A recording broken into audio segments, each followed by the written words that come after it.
Magandang araw mga bata.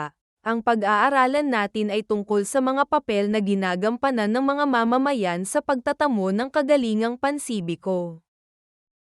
Ang ating kasanayan para sa araling ito ay napahahalagahan ang papel na ginagampanan ng mga mamamayan sa pagtataguyod ng karapatan at tungkulin tungo sa pagtatamo ng kagalingang pansibiko. Sa pagtatapos ng aralin, ikaw ay inaasahang, una, natutukoy ang papel na ginagampanan ng mga mamamayan sa pagtataguyod ng karapatan at tungkulin tungo sa kagalingang pansibiko. Pangalawa, naiisa-isa ang mga gawaing nagtataguyod ng karapatan at tungkulin tungo sa pagtatamo ng kagalingang pansibiko. Pangatlo, nakagagawa ng talahanayan na nagpapakita ng mga isyu o suliranin sa sariling komunidad, karapatan at tungkuling kaugnay nito, at angkop na gawaing nagsusulong ng kagalingang pansibiko. At panghuli, nakasusulat ng mensahe ng pasasalamat sa isang tao sa sariling lugar na huwaran ng kagalingang pansibiko bilang pagpapahalaga sa kanyang naitulong. Mga bata, narinig nyo na ba ang kantang walang sino man ang nabubuhay para sa sarili lamang? Ang walang sino man ang nabubuhay para sa sarili lamang. Ito ay bahagi ng kantang nilikha ni Padre Eduardo P. Hontiveros para awitin sa mga misa. Sinasabi ng awitin na kailangan natin ang bawat isa. Nangangahulugan itong kailangan natin ang tulong ng bawat isa, at ang kagalingang pansibiko ang pinakamagandang halimbawa ng pagtulong. Sa kaisipang ito, sinasabi ng bawat isa sa atin ay may pananagutan sa ating kapwa. Kinikilala nito ang kakayahan ng individual na makapagbahagi sa pagpapaunlad ng komunidad o bansa sa paraang kaya niyang magampanan. Talakayin natin ang papel ng mamamayan sa pagtatamo ng kagalingang pansibiko. Alam nyo ba mga bata na napakalaki ng papel na ginagampanan ng mamamayan sa pagtatamo ng kagalingang pansibiko? Sa pamamagitan ng pagsasaalang-alang sa kanyang karapatan at pagganap sa kaakibat nitong tungkulin, na itataguyod ang kanyang pananagutan sa kanyang kapwa at sa komunidad na kanyang kinabibilangan. Narito ang mga katangian ng mamamayang may kagalingang pansibiko. Una, may tiwala sa sarili. Kapag may tiwala ka sa iyong sarili, malakas ang loob mo na gawin ang isang bagay at harapin ang anumang hamon. Magiging madali ang pagkamit mo ng tagumpay kapag ganito ang iyong pag-uugali. Pangalawa, kinikilala ang sariling kakayahan at talento. Kapag alam mo ang iyong kakayahan at talento, malalaman mo ang mga bagay na kaya mong gawin at hindi kayang gawin. Nalilinang mo ang katangian ng pagkukusa, at nagagawa mo ng tama ang isang bagay nang hindi ka na kailangang gabayan. Pangatlo, tinatanggap at inuunawa ang kapwa. Nagiging maganda ang relasyon mo sa ibang tao kung nalalaman at nauunawaan mo ang kanilang sitwasyon, kakayahan, at pati na kahinaan. Ito ay nagpapakita ng pagmamalasakit sa kapakanan ng mga tao sa iyong paligid.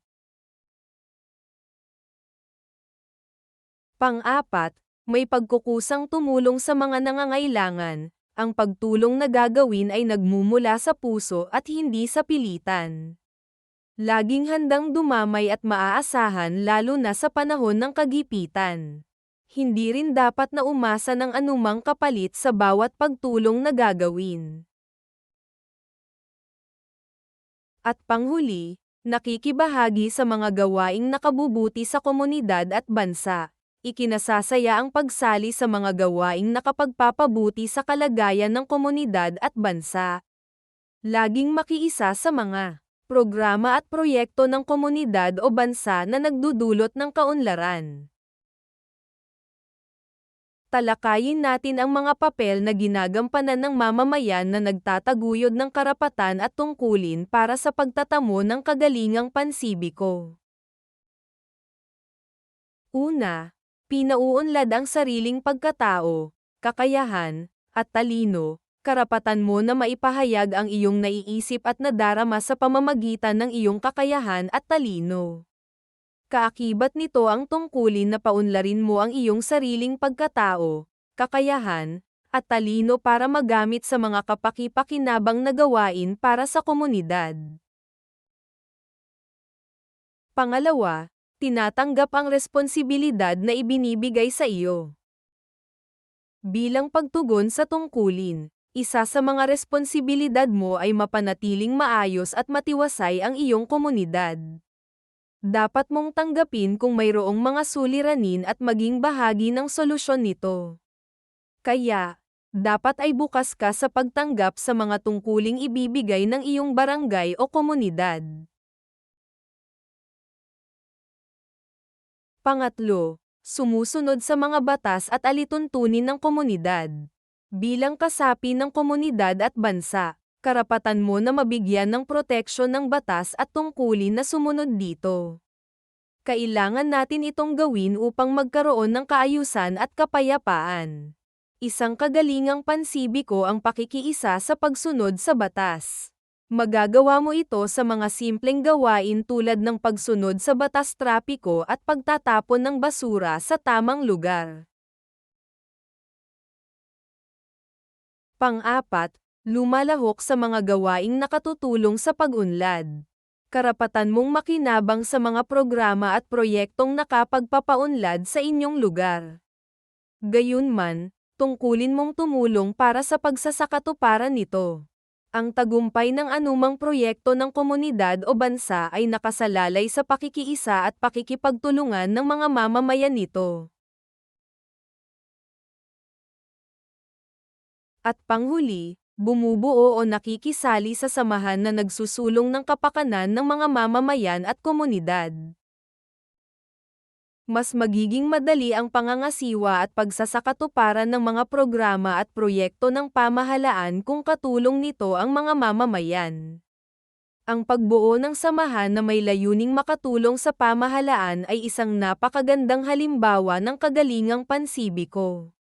Bilang isang bata, hindi ka man makabubuo pa ng isang samahan, maaari ka namang sumali sa mga ito, at ibahagi ang iyong kayang ibigay o gawin para sa tagumpay nito.